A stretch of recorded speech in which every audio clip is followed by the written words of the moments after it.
बड़ी खबर है, झांसी से सीएम योगी का विपक्ष पर हमला, समाज को जाति के नाम पर बांटने की कोशिश की जा रही है।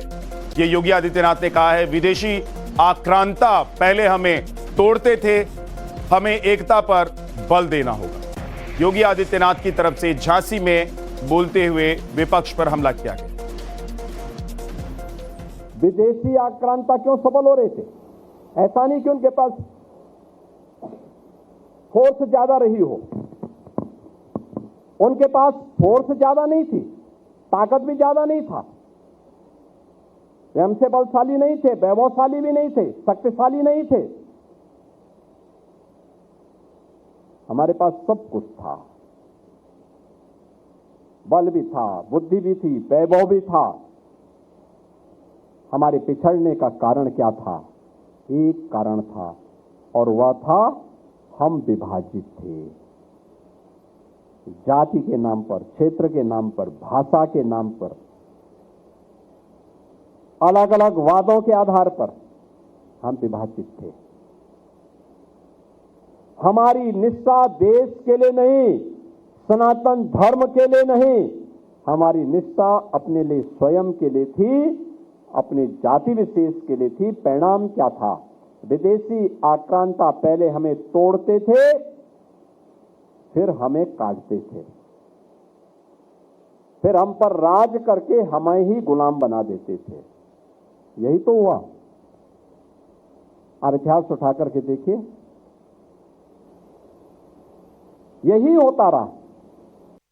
झांसी से सीएम योगी का विपक्ष पर हमला, समाज को जाति के नाम पर बांटने की कोशिश की जा रही है। ये योगी आदित्यनाथ ने कहा है, विदेशी आक्रांता पहले हमें तोड़ते थे, हमें एकता पर बल देना होगा। योगी आदित्यनाथ की तरफ से झांसी में बोलते हुए विपक्ष पर हमला किया गया। विदेशी आक्रांता क्यों सबल हो रहे थे? ऐसा नहीं कि उनके पास फोर्स ज्यादा रही हो, उनके पास फोर्स ज्यादा नहीं थी, ताकत भी ज्यादा नहीं था, वे हमसे बलशाली नहीं थे, वैभवशाली भी नहीं थे, शक्तिशाली नहीं थे। हमारे पास सब कुछ था, बल भी था, बुद्धि भी थी, वैभव भी था। हमारे पिछड़ने का कारण क्या था? एक कारण था, और वह था हम विभाजित थे। जाति के नाम पर, क्षेत्र के नाम पर, भाषा के नाम पर,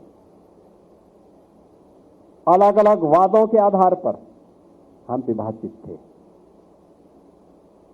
हमारी निष्ठा देश के लिए नहीं, सनातन धर्म के लिए नहीं, हमारी निष्ठा अपने लिए स्वयं के लिए थी, अपने जाति विशेष के लिए थी। परिणाम क्या था?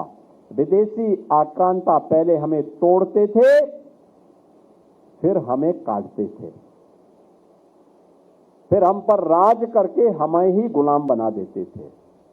यही तो हुआ। और इतिहास उठा करके देखिए,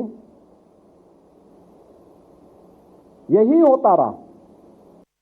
झांसी से सीएम योगी का विपक्ष पर हमला, समाज को जाति के नाम पर बांटने की कोशिश की जा रही है। ये योगी आदित्यनाथ ने कहा है, विदेशी आक्रांता पहले हमें तोड़ते थे, हमें एकता पर बल देना होगा। योगी आदित्यनाथ की तरफ से झांसी में बोलते हुए विपक्ष पर हमला किया गया। विदेशी आक्रांता क्यों सबल हो रहे थे? ऐसा नहीं कि उनके पास फोर्स ज्यादा रही हो, उनके पास फोर्स ज्यादा नहीं थी, ताकत भी ज्यादा नहीं था, वे हमसे बलशाली नहीं थे, वैभवशाली भी नहीं थे, शक्तिशाली नहीं थे। हमारे पास सब कुछ था, बल भी था, बुद्धि भी थी, वैभव भी था। हमारे पिछड़ने का कारण क्या था? एक कारण था, और वह था हम विभाजित थे। जाति के नाम पर, क्षेत्र के नाम पर, भाषा के नाम पर, अलग अलग वादों के आधार पर हम विभाजित थे। हमारी निष्ठा देश के लिए नहीं, सनातन धर्म के लिए नहीं, हमारी निष्ठा अपने लिए स्वयं के लिए थी, अपने जाति विशेष के लिए थी। परिणाम क्या था? विदेशी आक्रांता पहले हमें तोड़ते थे, फिर हमें काटते थे, फिर हम पर राज करके हमें ही गुलाम बना देते थे। यही तो हुआ। और इतिहास उठा करके देखिए, यही होता रहा।